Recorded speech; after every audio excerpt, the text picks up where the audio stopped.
So this week I did something I normally would never do. I'm going to share with you what that is in just a second because I think you'll learn a lot from this, especially if you're the type of person that's highly independent, autonomous, self-sufficient, and likes to figure everything out on their own. Can you relate to that?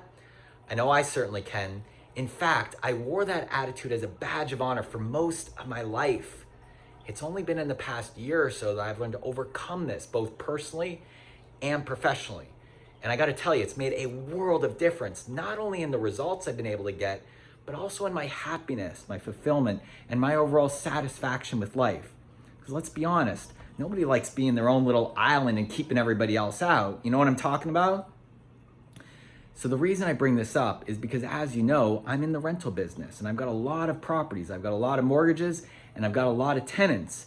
I've been getting a lot of questions from people lately asking me, James, what are you gonna do? Are you worried about this? What if some of your tenants can't pay their rent? How are you gonna deal with this? And as you know from last week's video, I'm a big planner and I budget like crazy. So I've got a plan in place for this that I feel really good about and I'm not too worried about it. But then this week, I got a message from my property manager who said, James, I just wanna remind you, we got a lot of people in the service industry and maybe it would be a good idea to check in with your banker and see about deferring some of your mortgages. And I gotta tell you, as soon as she wrote that, I got all tight inside. I was like, are you kidding me? Defer mortgages? I don't need any help. I don't need any support. I don't need any handouts like that. Can you relate to that? Anytime somebody's maybe offered help or support to you? Because like I said, I wore that as a badge of honor to some extent of being able to figure everything out on my own, not needing any help or support. And then a few days later, I got a message from my real estate agent who's also invests in properties. And he said the same thing. He said, James, I'm looking in some mortgage deferrals. Are you doing that as well? And that's when I was like, hey, whoa, time out for a sec. I got to look at this and look at myself and look at how I'm showing up because I'm not taking on some of the message that people are giving me. And so I reached out to my banker and learned a little bit about mortgage deferrals.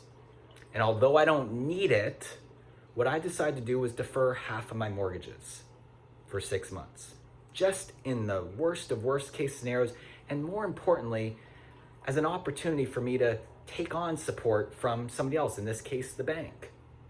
And I bring this up for you because maybe there's opportunities in your life where you can accept support. I know for me, it was weird to do that, like to go sign the document and be like, yep, I need support for 6 months. It felt weird.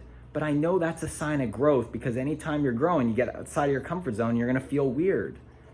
So if you're struggling with some of these same things that I just shared with you about taking on and receiving support, I invite you to look at some of the places in your life where maybe you can take on support. And it's gonna feel a little bit weird, but I can promise you that in the long run, it's gonna be great because as soon as you're able to take on support yourself, then it makes it that much easier to give it to others. And this is where you're gonna experience a lot of happiness and joy and fulfillment. I'm still working on this myself. Like you can see, I still got those weird feelings, but at the end of the day, I did it. And that's what I want to inspire you to do as well, is to really look at some of the places where you can take on support in your life. Because I know it's gonna help you get better results and just feel happy and fulfilled. So have a great weekend. We're all in this together and we're gonna get through everything that's going on right now. And I'll talk to you next week.